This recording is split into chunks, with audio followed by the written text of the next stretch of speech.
Mekah Jeddah. Kalau nak ke Jeddah, jalan tu terus boleh dapat. Ada jalan yang baru. Jalan tu depan sikit daripada checkpoint itu ada satu kawasan masjid Hudaibiyah. Dan peristiwa Hudaibiyah inilah satu peristiwa yang penting berlaku di zaman Nabi SAW. Bukanlah peristiwa itu berlaku di masjid yang ada sekarang. Bukan tapak masjid itu di berhampiran sekitar itu. Secara ringkasnya kita sebutkan, barangkali hadirin-hadirat boleh baca buku sirah Nabi SAW. Anas bin Malik radhiyallahu anhu dalam hadis Bukhari, bila ditanya tentang berapa kali Nabi umrah, maka Anas beritahu Nabi berumrah 4 kali. Kali yang pertama dipanggil umrah Hudaibiyah, umrah yang tertahan. Macam mana boleh jadi tertahan? Ialah kerana Rasul SAW beberapa waktu sebelum daripada itu mendapat mimpi memasuki kota Mekah.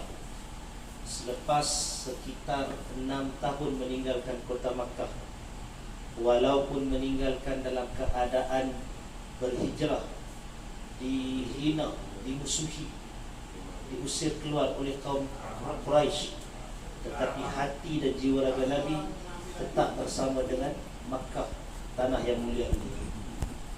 Maka Nabi sangat gembira dengan mimpi yang diperolehi itu.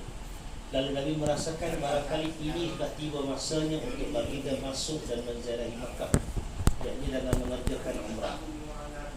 Lalu baginda SAW mengarahkan sahabat-sahabatnya, siapa yang bersama dengan baginda, untuk keluar daripada kota Makkah, keluar daripada kota Madinah bagi mengerjakan umrah. Lalu dipersiapkan.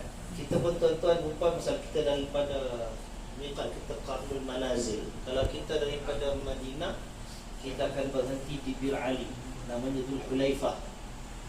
Maka Nabi SAW keluar sebagai orang yang ingin mengerjakan umrah dalam keadaan berihram, dan apalah sangat barangan peralatan tentera yang dibawa hanya sekadar beberapa bentuk senjata bagi mempertahankan diri dan rombongan daripada serangan yang dipanggil Sa'lub, penyamun dan perompak padang pasir.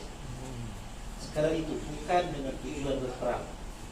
Baginda dan para sahabat sampai di Dzul Hulaifah atau Bir Ali nama sekarang, bermiqat di sana, berihram, memulakan talbiyahnya di situ, bergerak sehinggalah dalam perjalanan itu berita kedatangan Nabi dan rombongan telah diketahui sampai kepada pengetahuan Quraisy. Lalu Quraisy menganggap ini satu ancaman yang besar kepada mereka. Sampailah di Hudaibiyah, Nabi SAW mendapat ancaman daripada Quraisy, dan baginda dan para sahabat berhenti di Hudaibiyah. Bila berhenti di Hudaibiyah, hajatnya ialah untuk meneruskan umrah, tetapi untuk masuk dalam keadaan begitu, dalam keadaan Quraisy dikatakan bersiap sedia untuk berperang dengan orang Islam, dan orang Islam ketika itu hanya memakai ihram. Tambah kalau yang lelaki agak nak perang lalu tu, takut pucuk di atas, nak kembali yang bawah. Benda yang sangat sukar. Lalu dicadangkan agar Umar Al-Khattab radhiyallahu anhu mewakili Nabi berbincang dengan orang-orang Quraisy agar membenarkan rombongan itu mengerjakan umrah. Umar menolak cadangan Nabi SAW, bukan kerana dia ingkar, tapi kerana dia mencadangkan sesuatu yang dia kata Uthman adalah yang lebih sesuai untuk tugas itu. Pasal dia kata dia sebatang kara, kalau dia pergi ke lawak apa-apakan dia, habis macam itu saja. Sedangkan Uthman ini disayangi oleh keluarganya, walaupun bukan masih belum Islam. Sebagian ialah Bani Umayyah, ada Abu Sufyan, bapa saudara yang, dan keluarga yang sangat kuat. Jadi pada pandangannya Uthman itu lebih sesuai. Bila dia pergi sebagai wakil diplomatik Nabi berbincang, dan dia akan diprotek, dia akan dijaga oleh kaum keluarganya. Itu asal ceritanya. Maka Uthman pun pergi. Bila sampai di sana, tiba-tiba hilang kabar berita tentang Uthman. Tak tahu apa jadi.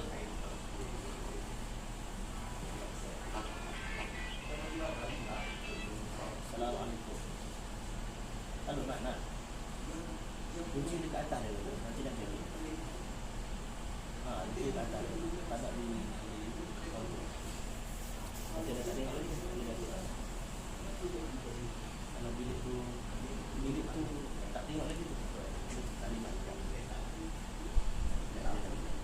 10-13 kan.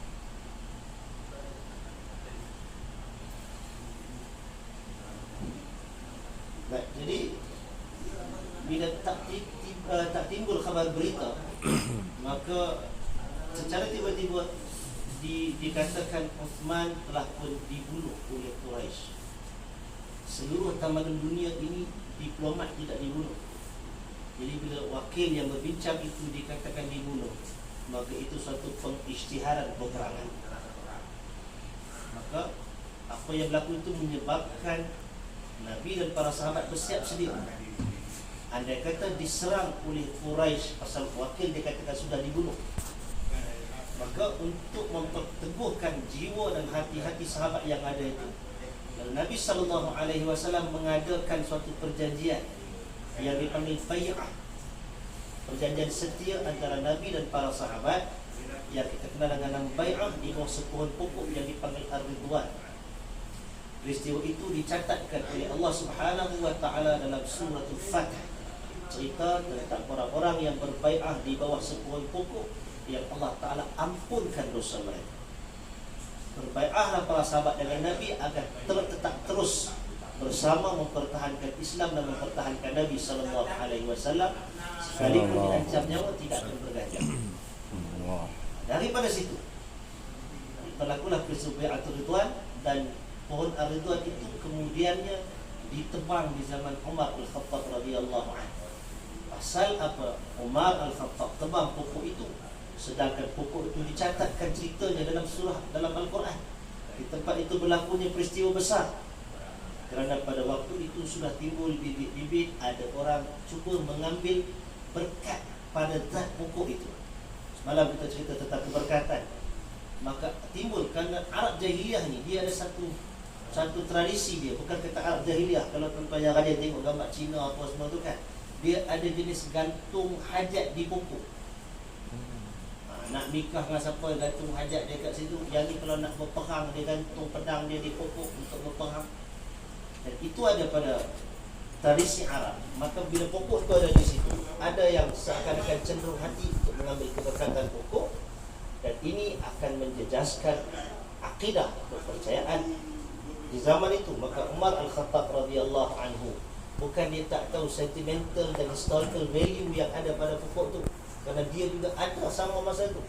Tetapi kerana dia memikirkan sama ada nak jaga yang tu ataupun nak jaga akidah umat di zaman dia memerintah ketika itu, lalu dia memilih untuk memelihara akidah umat. Dia tebang habis pokok tu, tak tinggal apa lah. Itu antara benda penting yang berlaku di kawasan Hudaibiyah itu.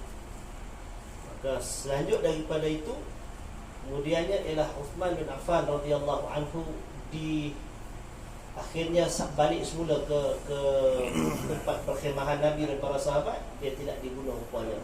Sebaliknya dia membawa khabar Quraisy tetap tidak berganjak diriannya untuk tidak membenarkan Nabi dan para sahabat mengerjakan umrah.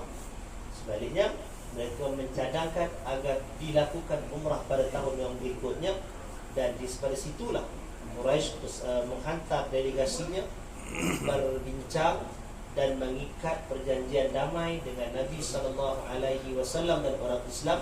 Perjanjian itu dipanggil perjanjian Hudaibiyah, Sulhul Hudaibiyah. Dalam perjanjian itu tertera antara poinnya ialah berlakunya gencatan senjata selama 10 tahun.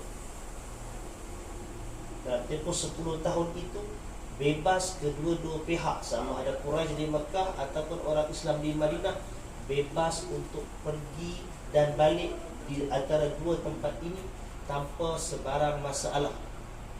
Bebas mengadakan interaksi dan muamalah perniagaan. Itu adalah poin yang besar.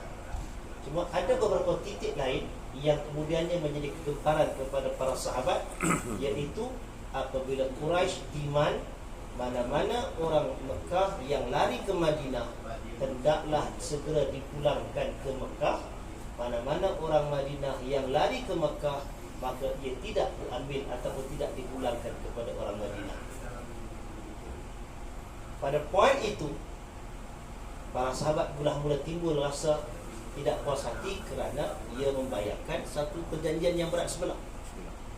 Tetapi Nabi SAW terima poin tersebut, menyebabkan ada sedikit kegemparan di kalangan sahabat sebagian ahli sirah seperti Ibn Sa'ad dan sebagainya menceritakan Umar Al-Khattab radhiyallahu anhu, Sahal bin Hunayf antara yang membangkang Nabi SAW ketika itu, mempersoalkan tindakan Nabi. Tetapi kerana Nabi adalah Rasul Allah Subhanahu wa ta'ala, perbuatan Nabi itu dipandu oleh Allah, maka Nabi meneruskan perjanjian tersebut. Dan Umar serta Sahal dan yang lain terasa sangat bersalah kerana pada ketika itu Umar telah mempersoalkan tindakan Nabi. Kemudian daripada itu dia terasa ini adalah satu kesalahan kerana membangkang Nabi SAW. Sehingga kan Umar selepas daripada peristiwa itu dia bimbang akan turun ayat Al-Quran mencela perbuatan dia. Dia tak berani nak cakap apa, pasal dia membangkang Nabi. Dan masa dia bangkang Nabi itu, ceritanya ada di kalangan orang Islam yang sudah diadab, yang ditahan di Mekah, dapat melarikan diri daripada Mekah. Tahu Nabi ada di Hudaybiyah, lari ke Hudaybiyah dengan harapan dapat berlindung dengan orang Islam, dapat balik semula ke Madinah. Tetapi bila sampai saja di situ, perjanjian sudah dimeterai. Maka Nabi mengarahkan agar orang ini dikembalikan ke Mekah. Maka di situ berlaku keributan sedikit. Tetapi selepas daripada itu, nak wakafkan cerita ialah kepada Umar. Bagaimana Umar apabila dia membangkang Nabi ketika itu, kemudiannya dia tersedar ini suatu kesalahan yang besar, maka Umar sangat bersedih hati. Dia sangat bimbang kemurkaan Allah Ta'ala. Para ulama menyatakan dia sampai nak menenangkan jiwa dia itu ialah dengan dia berpuasa. Dia banyakkan berpuasa, dia banyakkan qiyamul lail, dia merdekakan hamba, dan dia bersedekah dengan begitu banyak. Kerana dia nak ganti balik rasa bersalah dia membangkang persetujuan Nabi SAW. Itu tindakan sahabat apabila dia rasa dia telah menyalahi ajaran baginda. Baik, daripada situ maka termeteralah perjanjian sehingga beberapa belas bulan Nabi berada di Hudaybiyah itu sekitar 13 ke 19 hari. Seluruh perjalanan daripada Madinah sampai ke Hudaybiyah balik semula ada sebulan setengah. Beberapa hari kalau tadi bayang kita pergi dekat khemah Ladang Unta tu kan, macam tu lah cuaca kalau siang musim panas. Kalau musim sejuk pun bukanlah sejuk sangat pun, malam sejuk pula tu. Beberapa belas hari berada di situ dalam keadaan ihram.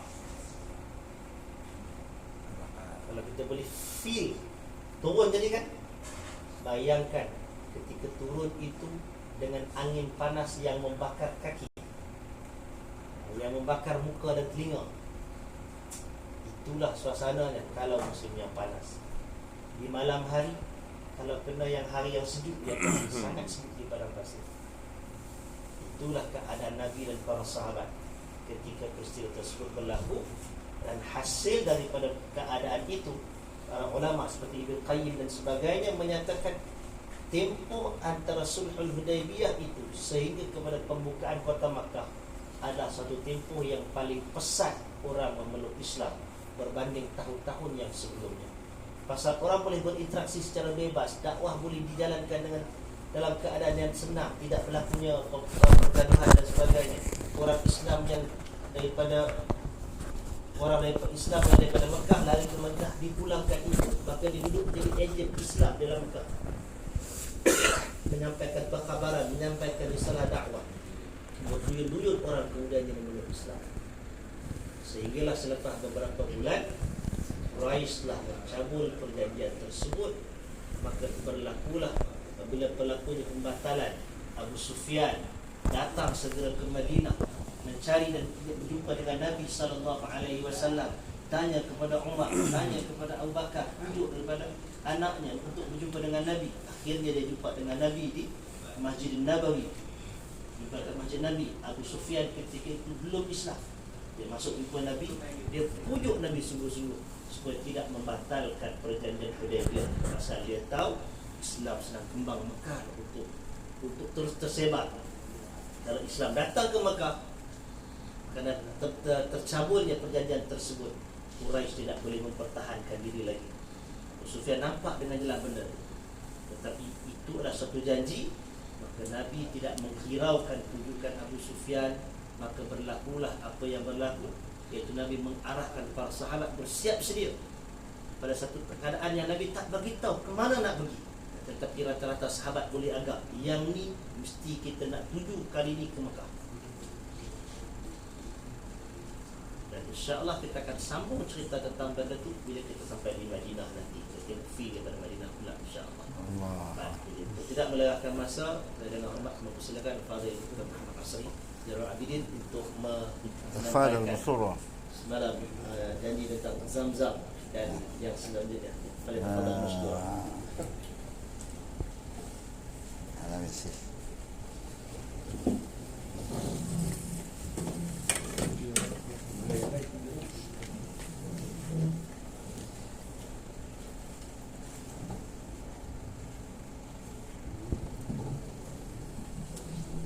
Assalamualaikum warahmatullahi wabarakatuh.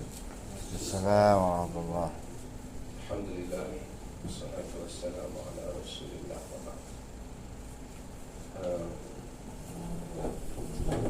Datuk saya asyik sambung cerita dia apa. Semalam kita telah sentuh tentang bagaimana istimewanya tempat ini jika dan bagaimana doa itu dimustajabkan jika sekiranya bergabung perkara-perkara yang kita sebutkan malam tadi, dan bagaimana Islam memahami konsep berkat yang mana kita telah sebut, bagaimana untuk mengelakkan unsur keberhalaan dan kita melihat apa yang membezakannya, dan bagaimana akidahlah yang menyebabkan doa itu mustajab. Semalam saya sebut akidah yang betul dan tempat yang dimustajabkan. Akidah yang betul tentang tempat dan tempat yang dimustajabkan. Dan kita juga ada tentang, saya nak tambah sikit, iaitu tentang waktu yang mustajab. Ramadan waktu yang mustajab, 2/3 malam waktu yang mustajab. Apabila kita sampai ke Mekah, Mekah ialah tempat yang mustajab kerana ada limpahan keberkatan yang telah kita uraikan maknanya semalam. Limpahan keberkatan yang Allah Subhanahu wa taala jadikan. Wa idz ja'alna al-baita mathabatan lin-nas wa amna wattakhidhu bi maqami Ibrahim musalla wa a'idna ila Ibrahim wa Ismail an tahhira baiti lit-ta'ifin wal-'akifin wa ruk'ash sujud. Allah jadikan mathabatan wa amna. Tempat ini tempat manusia cenderung hatinya. Orang patah balik ke sini, orang datang ke sini dari jauh, orang datang ke sini tak kerana batu-batu dia, tidak kerana iklim dia yang panas, tetapi kerana keberkatan yang ada padanya. Bukan kerana batu itu berkat, bukan kerana tiang Kaabah itu berkat, tapi berkat itu turun di situ. Maka kita tidak mencari Kaabah, kita mencari keberkatan. Allah. Yang semalam kita sebut, kita mencari keberkatan. Kita tak pergi geser batu Kaabah, tapi kita mencari keberkatan yang diturunkan oleh Allah. Allah kata, wattakhidhu min maqami Ibrahim musalla. Kamu ambillah maqam Ibrahim itu sebagai tempat salat. Kerana dia yang memerintahkan. Sebab tu kadang-kadang kita tengok orang tawa-tawa nak pergi kat makam Ibrahim tu ambil celet-celet kat muka dia. Sentuh. Dia salah tentang konsep akidah yang kita sebut semalam. Itu akidah, kebersihan akidah di dalam memahami soal berkah, gabungan soal kerohanian dan jasad dan ruh. Kerana jasad mengatakan dia ingin touch sesuatu. Kerana jasad kata nak touch sesuatu, orang buat berhala. Tapi akidah menyatakan laisa kamitslihi syai'. Allah Ta'ala tak sama dengan apa. Untuk memenuhi sebahagian dari tuntutan jasad, maka Allah menurunkan keberkatan di tempat-tempat tertentu supaya kita pergi, tapi jangan ibadat tempat.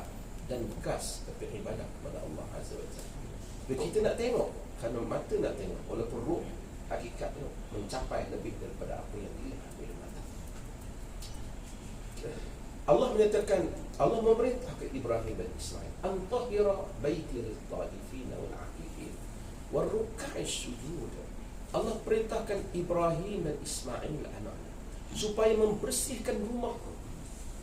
Allah ada banyak rumah, iaitu Allah, masjid rumah Allah Azza wa Jalla. Tapi ini adalah rumah Allah yang special, bukan kerana yang lain bukan milik Allah. Rumah kita juga milik Allah Azza wa Jalla.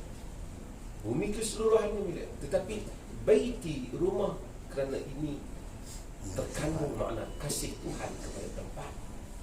Bukan kerana yang lain tu milik aku, ni rumah aku, kan rumah Allah. Tak. Ada satu cerita, akhbar al-hamqa wal-mughafilin, cerita lucu. Orang datang haji, dia datang haji, dia cerita, orang Arab ni ada kumpul. Orang dulu-dulu Ibnu Jauzi kumpulkan cerita-cerita mereka yang ada. Dia kata, Muzazzah alim besar, tapi kadang-kadang mungkinlah sahaja dia tulis cerita kata sikit nak bagi orang baca kan, tasliah, kadang-kadang untuk Serius sangat lah. Untuk release tension actually. Jadi so kita baca, dia kata ada orang datang haji, balik-balik haji, rumah dia terbakar. Terbakar tu kisah pasal lain lah. Anak-anak dia main api terbakar. Dia kata, ya Allah, kau suruh aku makmurkan rumah kau, kau bakar rumah aku. Mana haji?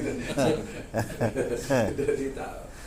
Dia kata, dia bagi berita orang-orang bengong dan alai hamqa. Okey.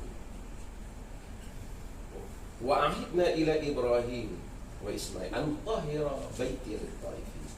Untuk kau bersihkan rumahku. Bersihkan bukan sapu. Jadi bersihkan daripada syirik. Untuk lit-taifin wal-'akifin war-ruk'i sujud. Untuk orang yang tawaf, untuk orang yang i'tikaf, orang yang rukuk dan sujud. Nabi Ibrahim AS dan anak dia buat kerja ini. Apa? Banjir. Berkat Allah Ta'ala. Masa dia lari di situ di sana. Macam tu. Ya, Masya Allah. Berkat. Apa? Allah Ta'ala suruh bersihkan. Nabi Ibrahim buat kerja tu lama.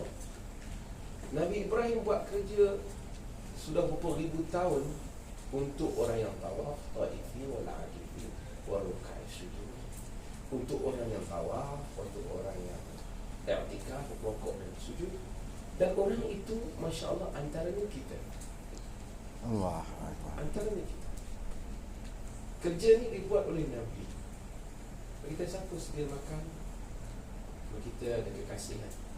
Ni I buat masa untuk you tau. Okay. Kita feel something like, oh, that's great kan. Apabila Nabi SAW buat benda tu untuk kita, dia bersihkan rumah ini daripada syirik dan semuanya, supaya kita dapat datang untuk tawaf, kita dapat i'tikaf, kita dapat rukuk dan sujud. Besarnya bila kita datang ke sini. Maka kita jangan syirikkan Allah Azza wa Jalla. Dia tak suruh kita sembah batu, dia suruh kita menyembah dia. Cuma dia formatkan supaya kita tawaf, kerana di situ juga keberkatan. Antara keberkatan yang lain ialah yang ada di sini ialah Zamzam. Bila kita dah faham isu keberkatan yang semalam kita buat panjang lebar, agar kita tak salah. Zamzam ialah tempat yang diberkati, air yang diberkati. Semua air Allah Ta'ala punya berkat. Bukan berarti air lain syarikat keluarkan, yang ni Tuhan keluarkan, macam kawan tu punya percaya kan. Tak, semua Allah. Cuma dia melimpahkan keberkatan pada Zamzam. Bukan kerana Zamzam itself has special power dengan dia punya, tak.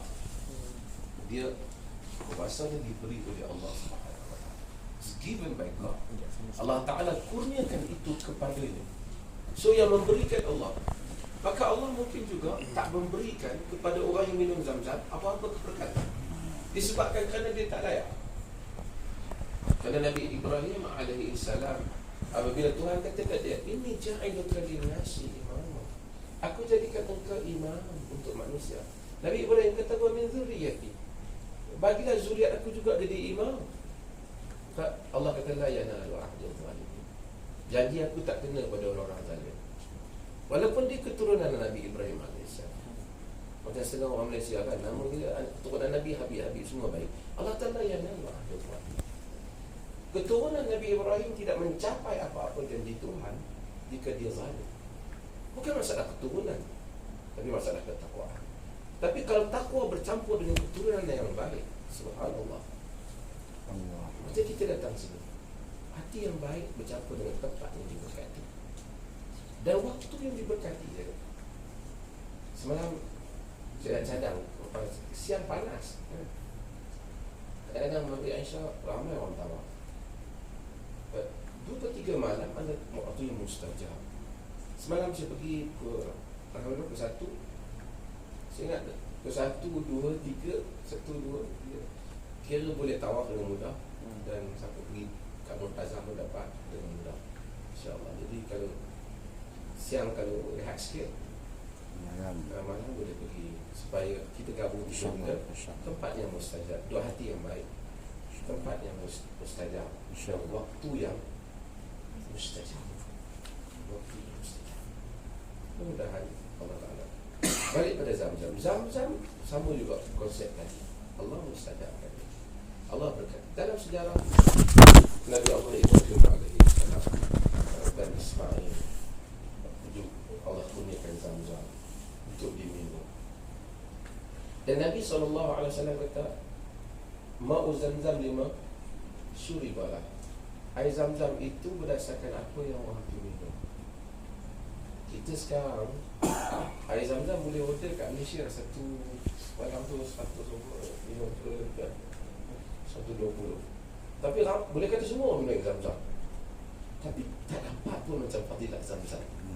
Sebab bukan kerana tak ada air, tapi tak ada akidah semalam yang cerita-cerita dalam memahami konsep rahmat dan berkat. Jadi dia punya fokus, air power ni. Dia bukan dia fokus besarnya Allah Azza wa Jalla. Sebab tu Sayyidina Umar bin Khattab apabila minum air Zamzam, dia minta kepada Allah supaya Allah jadikan dia tidak ada hak, dia tidak dahaga pada hari kiamat kelak. Subhanallah kan. Kita selalu minum Zamzam minta sihat, minta insaf, minta apa, minta kaya, minta ini tak salah pun. Tapi kita selalu miss satu perkara yang mustahak, iaitu kehidupan yang hakiki pada kiamat kelak. Kalau kita pergi ke Mu'tazah, kita ingat anak kita, tak salah pun. Tapi kita jangan lupa kehidupan kita yang hakiki. Sebab kita selalu, Allahumma inni a'udzubika min adzabil qabr wa min adzabil nar. Ya Allah, aku minta jauh daripada azab kubur, daripada azab neraka. Dan baru pun fitnah ya Allah, daripada fitnah masa hidup dan mati.